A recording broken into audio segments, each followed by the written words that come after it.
అందరికీ నమస్కారం. APDSC 8th class maths bits. ఒక జింకల గుంపులోని సగం పొలంలో మేస్తున్నాయి మరియు మిగిలిన వాటిలో 4లో 3 వంతు ఆడుకుంటున్నాయి. మిగిలిన 9 జింకలు కొలంలో నీరు తాగుతున్నాయి. గుంపులోని జింకల సంఖ్య కనుగొనండి అన్నాడు. మనం మొత్తం జింకలను x అనుకోండి. పొలంలోని సగం అన్నాడు కాబట్టి x/2.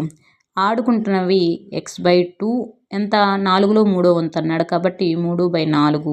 దేర్ఫోర్ 3x/8 అవుతుంది. నీరు తాగుతున్నవి 9.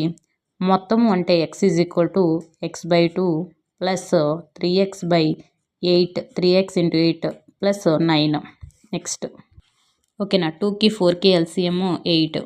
Therefore 8x - 4x - 3x = 9. 8x - 7x = 9. Therefore x = 8 × 9 72.